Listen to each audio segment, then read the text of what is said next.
వెతలు తీరును కృపలు దొరుకును సాటి లేనిది యేసుని నామం యేసునామమే మధురం మదిలో తలచిన ధన్యం యేసునామమే మధురం. ప్రభువునందు ప్రియమైన దేవుని బిడ్డలారా, యేసుక్రీస్తు వారి శుభనామాన మీకు నా వందనాలు. నేటి వాక్య ఉపదేశానికి సహకారం ఇచ్చిన కుటుంబము వీరిశెట్టి గూడెం వాస్తవ్యులు జీవ మనోహరం గారు, పద్మావతి గారు. బిడ్డలు కుమార్తెలు రేవతి, శిరీష, కుమారుడు సతీష్ గారు సహకారాన్ని అందిస్తున్నారు. దేవుడు ఈ కుటుంబాన్ని దీవించాలని ప్రార్థన చేద్దాం. జీవ మనోహరం గారికి, పద్మావతి గారికి ధన్యవాదాలు. మమ్మల్ని మిక్కిలుగా ప్రేమిస్తున్న మా తండ్రి వందనాలు, స్తోత్రాలు. పద్మావతి గారు, జీవ మనోహరం గారు, కుమార్తెలు, కుమారుడు ఇచ్చిన సహకారాన్ని బట్టి బిడ్డలను దీవించండి. బిడ్డల పక్షంగా మేలు చేయండి. బిడ్డలను మీ చేతికి అప్పగించుకుంటున్నాము. నేటి వాక్య ధ్యానం ద్వారా మాతో మాట్లాడండి. యేసు నామాన ప్రార్థిస్తున్నాము, ఆమేన్. ప్రియమైన దేవుని బిడ్డలారా, తెస్సలోనిక మొదటి పత్రిక, తెస్సలోనిక రెండవ పత్రిక, మొదటి అధ్యాయం 3వ వచనం. తెస్సలోనిక రెండవ పత్రిక మొదటి అధ్యాయం 3వ వచనం. సహోదరులారా, మేము ఎల్లప్పుడూ మిమ్మల్ని గూర్చి దేవునికి కృతజ్ఞతాస్తుతులు చెల్లించుటకు బద్ధులమై ఉన్నాము. ఇది యుక్తమే. ఏలయనగా మీ విశ్వాసము బహుగా అభివృద్ధి చెందుచున్నది. మీ అందరిలో ప్రతివాడు ఎదుట వాని ఎడల చూపుచున్న ప్రేమ విస్తరిస్తూ ఉన్నది. ఈ వచనం నిన్నటి దినం కూడా మనం చదువుకున్నాం.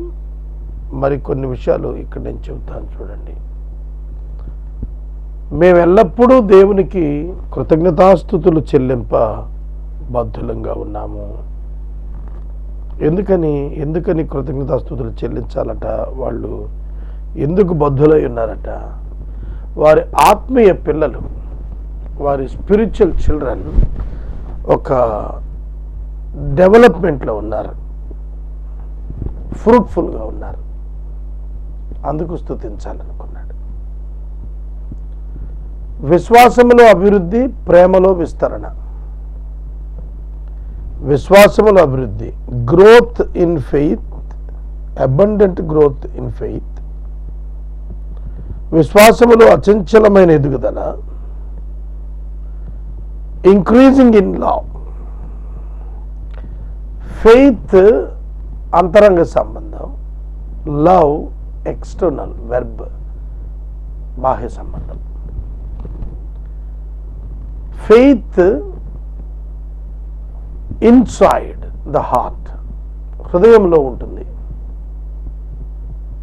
దాని ఎక్స్టర్నల్ కన్ఫర్మేషన్ ఇంటర్నల్గా ఉండేది విశ్వాసం. దేవుని పట్ల మనకున్న అచంచలమైన నమ్మకం, నిరీక్షిస్తున్న దాని యొక్క నిజస్వరూపాన్ని ముందుగా హృదయంలో వీక్షించగలగటం విశ్వాసం. ప్రేమ విస్తరించటం అద్భుతం. ప్రేమ హృదయంలో ఉండటం ఇన్విజిబుల్, కనపడేది కాదు, కానీ అది బయటకు వచ్చి విస్తరించింది. అది బయట క్రియగా విస్తరించింది. అది అప్రిసియేషన్. ఇది మనం గుర్తుపెట్టుకోవాలి. తర్వాత, అందువలన మీ హింసలన్నింటిలోనూ మీరు సహించుతున్న శ్రమల్లోనూ మీ ఓర్పును విశ్వాసాన్ని చూచి మేము దేవుని సంఘాలలో మీ యందు అతిశయపడుతున్నాం. దేవుని సంఘాలలో మేము అతిశయపడుతున్నాము. పరిశుద్ధులైన పౌలు గారు తిమోతికి లేఖ రాసినప్పుడు ఆయన చెప్పుకున్నది ఏంటంటే, బాబు నువ్వు నా ఓర్పును చూశావు, నాకున్నటువంటి భక్తిని చూచావు, నాకున్నటువంటి సహనాన్ని చూచావు. వీటన్నింటినీ కూడా నీవు ఎరిగి ఉండి వాటి చొప్పున జీవించడానికి సిద్ధమయ్యావు. అది పౌలు తిమోతికి ఇచ్చిన అప్రిసియేషన్.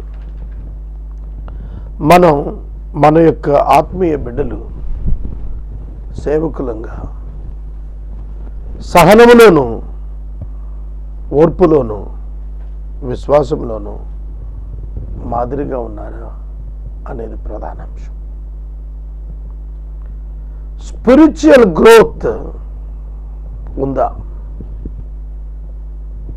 ఆత్మ సంబంధమైన అభివృద్ధి ఉన్నదా? అది మనం చూడాల్సింది.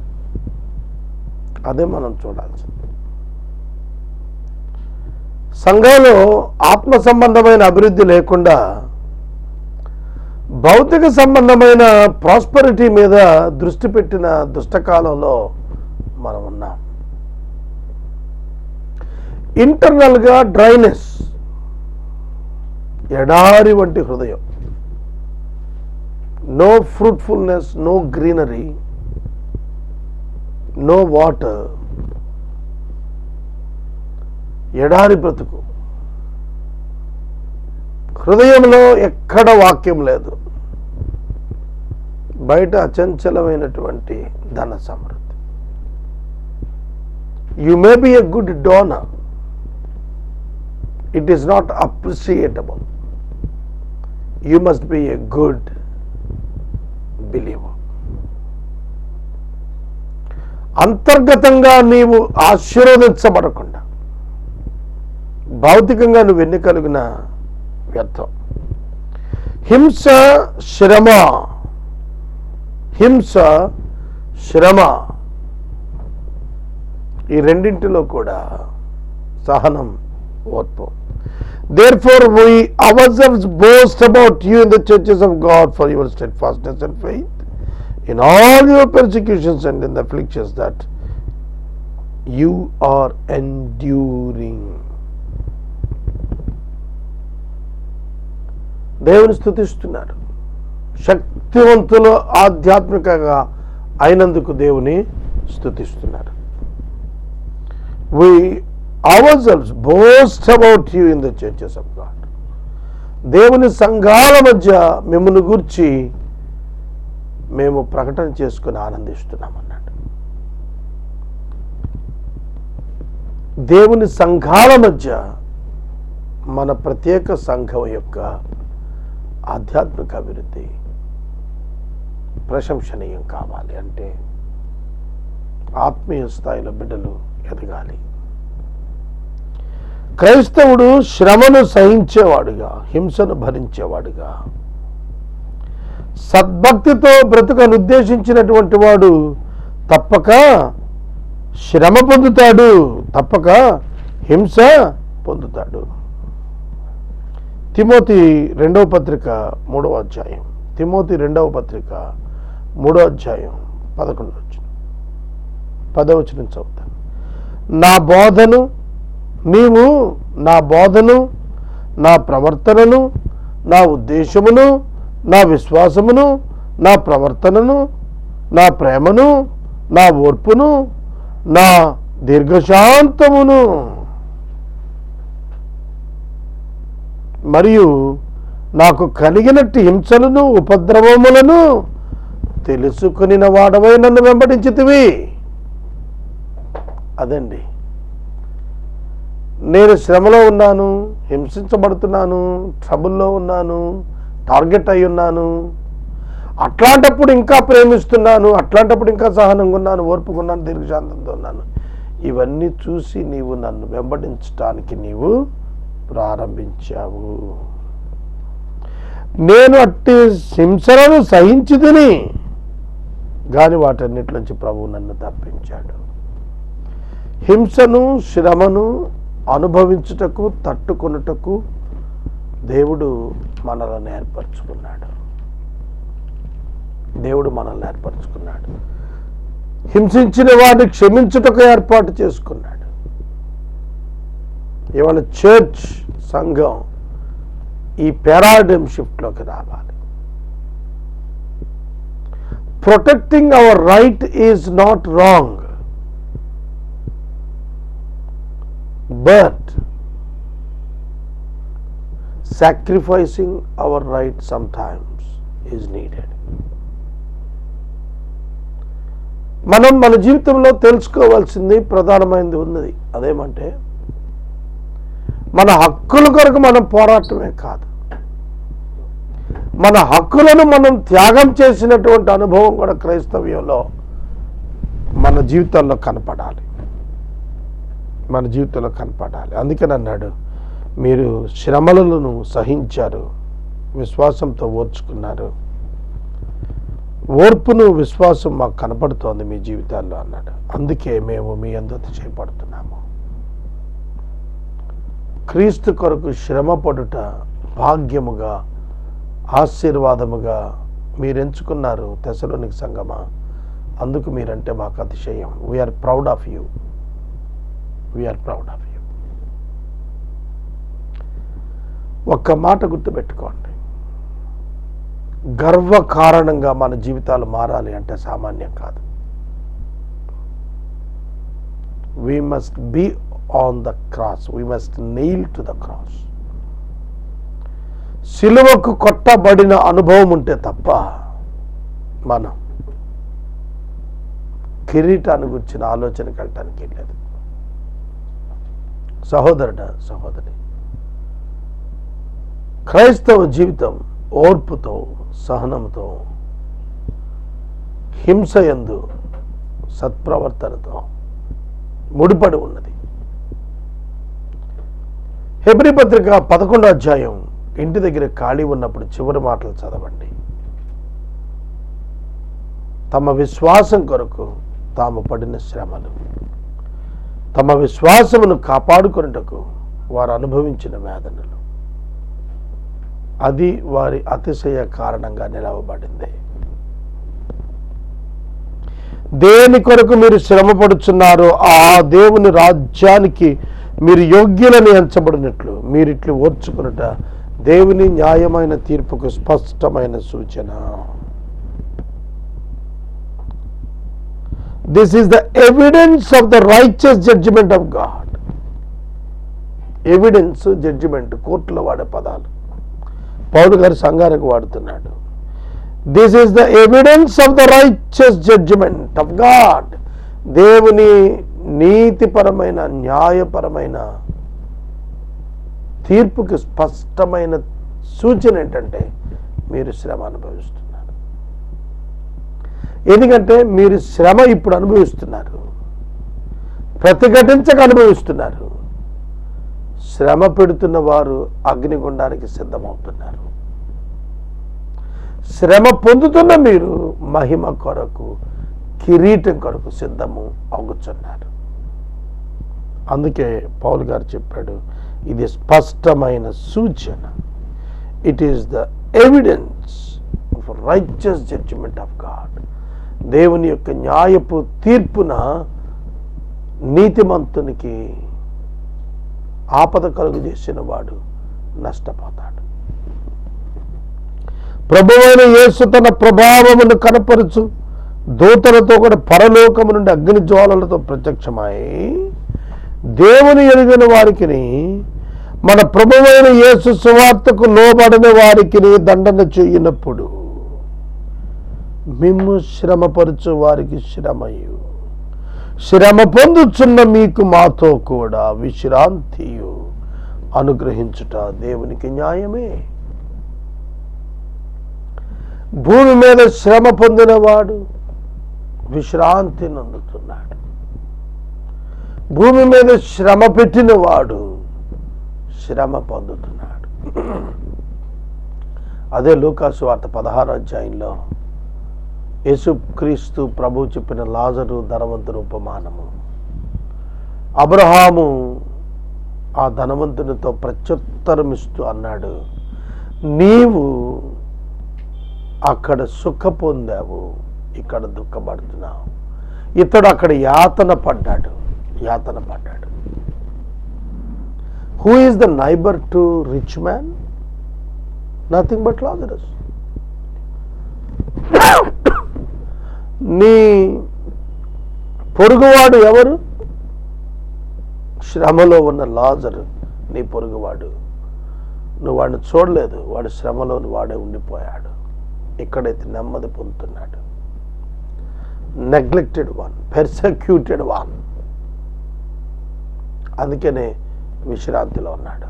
నీవైతే సుఖానుభవాన్ని ప్రేమించి భోగముతో బ్రతికావు, పరులను పట్టించుకోలేదు, దేవుని చిత్తాన్ని పక్కన పెట్టావు. అందుకే నువ్వు ఇక్కడ వేదన పడుతున్నావు అన్నాడు. ప్రభువు తన రెండవ రాకడలో వచ్చినప్పుడు, అగ్నితో వచ్చినప్పుడు, శక్తితో వచ్చినప్పుడు, నిన్ను శ్రమ పెట్టిన వారు శ్రమ పొందుటకు పిలువబడతారు. ఎవరైతే ఇవాళ మనల్ని బెదిరిస్తున్నారో, కొడుతున్నారో, తిడుతున్నారో, శ్రమ పెడుతున్నారో, నిందిస్తున్నారో, అవమానం చేస్తున్నారో, అవహేళన చేస్తున్నారో, వారిని భరించుట ద్వారా నీవు ఆదరణ కొరకు సిద్ధమవుతున్నావు, విశ్రాంతి కొరకు సిద్ధమవుతున్నావు. వాళ్ళు నిన్ను హింసించడం ద్వారా, దూషించడం ద్వారా నరకాగ్ని కొరకు సిద్ధమవుతున్నారు.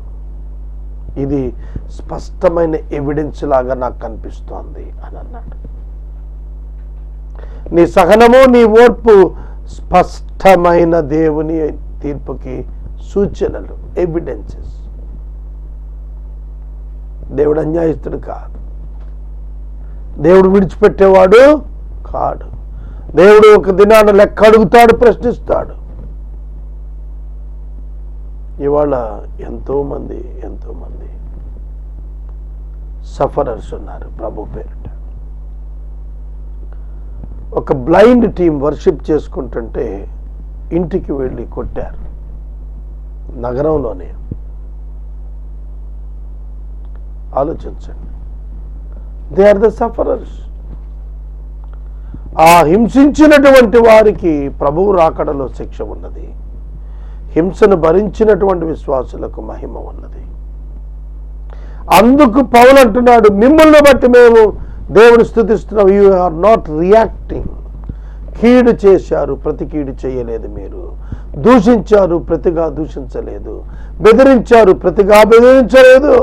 హింసించారు, ప్రతిగా హింసించలేదు. God impressed with all your lives. దేవుడు సంతోషిస్తున్నాడు మిమ్మల్ని బట్టి. స్పిరిచువల్ పేరెంట్స్గా మేము కూడా సంతోషిస్తున్నాం. సోదరుడా, సోదరి, మన యొక్క జీవితాల్లో మనం నేర్చుకోవాలి. యేసుక్రీస్తుకు కలిగిన వేదన తండ్రి చూచి సంతోషపడ్డాడట. వేదన పాలు చేసిన వారు క్రీస్తు శకం 70లో కత్తివాతకు నశించిపోయారు, పాతాళవశమై దుఃఖోన్ముఖులైపోయారు. The cross of the Christ revealed the original picture of long suffering. దీర్ఘశాంతానికి ఒక అద్భుతమైన ప్రదర్శన, ప్రతీక శిలువ. మనం శిలువ శ్రమల కాలం అని ఆచరిస్తున్నాం. శిలువ అనుభవం లేకుండా, శ్రమ అనుభవం లేకుండా, హింస అనుభవం లేకుండా, మోర్ ప్రొటెక్టెడ్, చాలా చక్కగా ప్రొటెక్ట్ చేయబడి మనం ఏం చేస్తున్నాం? శిలువ ధ్యానాలు చేస్తున్నాం, కానీ శిలువ మొయలేకపోతున్నాం. శ్రమను, సహనమును కనపరచటం, కీడుకు ప్రతి కీడు చేయకుండా భరించటం చిన్న విషయం కాదు, చిన్న విషయం కాదు. తర్వాత వచ్చిన మీరు దేవుని రాజ్యము కొరకు శ్రమ పడుతున్నారు. దేని కొరకు శ్రమ పడుతున్నారు? దేవుని రాజ్యం కొరకు. ఈ లోకం అంతా దేనికి శ్రమ పడుతోంది? డబ్బు కోసం, సుఖాల కోసం కష్టపడుతున్నారు. ఒక మాట చెప్తాను. ఒక వైద్యుడు ఉన్నాడు. ఆ వైద్యుడు డబ్బే పరమావధిగా వైద్యం చేస్తుంటే అతని వలన ఎవరికి ప్రయోజనము? డబ్బున్న వాడికే ప్రయోజనం, వ్యాధి ఉన్నవాడికి కాదు.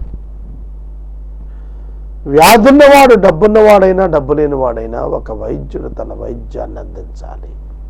అది వృత్తి ధర్మం. వృత్తిని వ్యాపారంగా మార్చుకుంటే వ్యక్తిత్వ లోపం రుజువు అవుతోంది.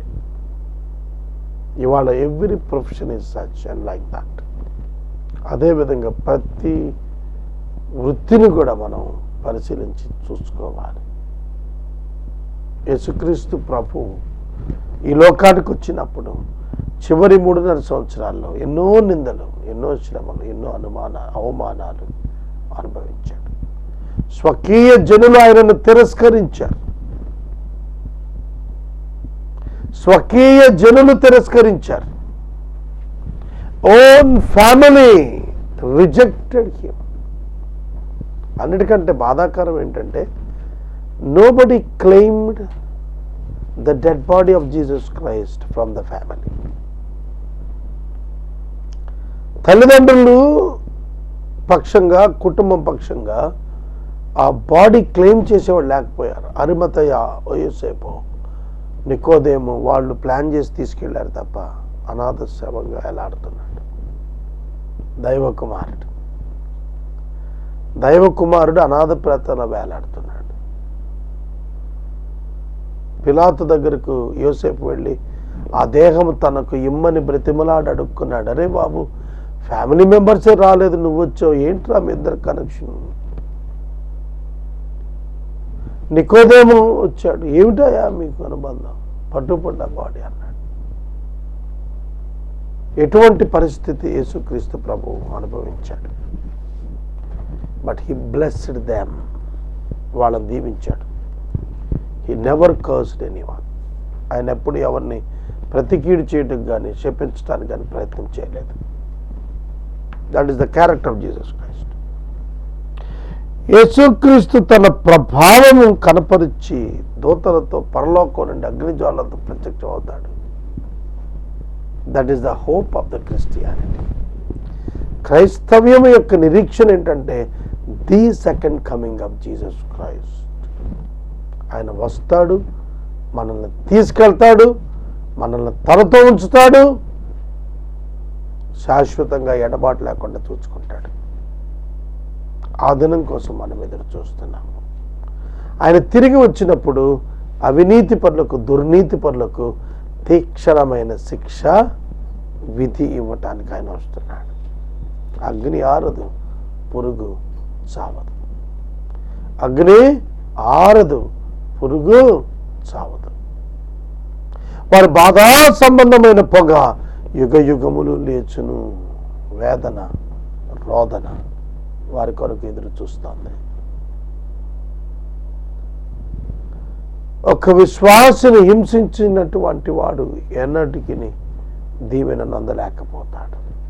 ఇది మనం గుర్తించాలి. శ్రమ పొందుచున్న మీకు మాతో కూడా విశ్రాంతి అనుగ్రహించుట దేవునికి న్యాయమే.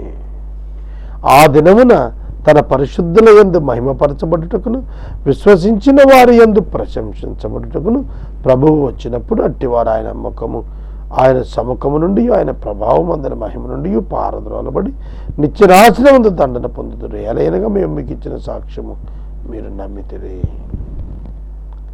మీరు నమ్మారు. యేసుక్రీస్తు ప్రభు వస్తున్నాడు, మాకు మహిమను తెస్తున్నాడు, కిరీటాన్ని తెస్తున్నాడు, రాజ్యాన్ని తెస్తున్నాడు. We should be loyal to him. మీరు నమ్మారు. మీరు నమ్మినందుకు మిమ్మల్ని హింసించినటువంటి వారిని పారద్రోలి, మహిమ నుండి పారద్రోలి నిత్య దండనం, నిత్య నాశన దండనం చేస్తాడు. అది మీరు నమ్మారు.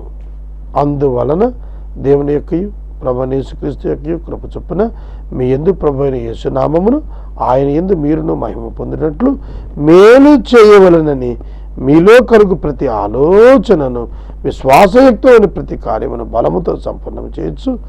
దేవుడు తన పిలుపునకు మిమ్మల్ని యోగ్యులుగా ఎంచినట్లు మీ కొరకు ఎల్లప్పుడూ ప్రార్థిస్తున్నాము. ఇది నేను రేపు చెప్తానండి. చాలా లోతైన అర్థంతో కూడినటువంటి మాటలు పౌలు గారు చెప్పింది. ప్రతి ఆలోచన ఆ ఆలోచన బ్యాక్గ్రౌండ్ ఎట్లా ఉంటుందని నేను రేపు చెప్తాను. ఇవాళ మనం 3వ వచనం నుండి 10 వరకు మనం చదువుకున్నాం. ఈ వచనాలలో దేవుని ఎరుగని వారికి ప్రతిదండన, సువార్తకు లోబడని వారికి ప్రతిదండన, హింసించిన వారికి ప్రతిదండన దేవుడు చేస్తాడని మనం గుర్తించాలి. ప్రకటన గ్రంథం 20వ అధ్యాయంలో విశ్వసింపనటువంటి పిరికి వారు, అబద్ధికులు, అసహ్యులు, విగ్రహారాధికులు ఎటువంటి మరణం పొందబోతున్నారో రాశాడు. యేసుక్రీస్తును రక్షకునిగా అంగీకరించకపోతే నీ జీవితంలో నువ్వు తీవ్రమైన నష్టం, నీ మరణానంతరం అగ్నిగుండానికి వెళ్ళి అనుభవించాల్సి వస్తుంది. జాగ్రత్త. యేసుక్రీస్తు ప్రభు నీ కొరకు మరణించాడు, నీ కొరకు తన ప్రాణాన్ని ఇచ్చాడు, పునరుద్ధారుడయ్యాడు. నీవు పునరుద్ధారుడవటానికి అధికారాన్ని ఏర్పాటు చేశాడు. ఆయన విశ్వసిస్తే నీవు రక్షించబడతావు. ఆయన యందు విశ్వాసం ఉంచితే నీవు రక్షించబడతావు. నీ జీవితంలో దేవుని యొక్క అద్భుత సహాయం దేవుడు నీకు కలుగు చేయాలని నేను ఆశిస్తున్నాను. నేటి వాక్య భాగానికి సహకారం ఇచ్చిన కుటుంబం వీరిశెట్టిగూడెం వాస్తవ్యులు టి జీవ మనోహరం గారు, పద్మావతి గారు. ఈ వీరి బిడ్డలు రేవతి, శిరీష, కుమారుడు సతీష్ సహకరిస్తున్నారు. దేవుడి కుటుంబాన్ని దీవించును గాక.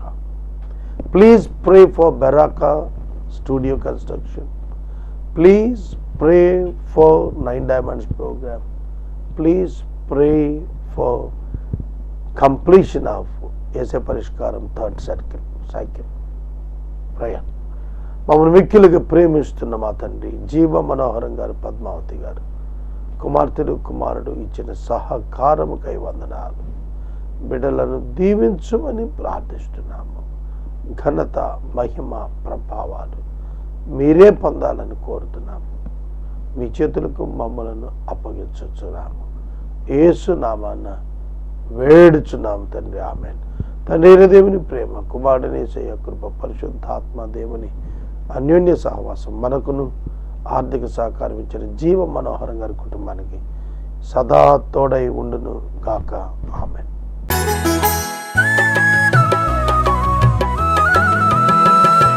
నిరాశలో నేనుండినప్పుడు నిరీక్షణతో నింపేది వాక్యమే.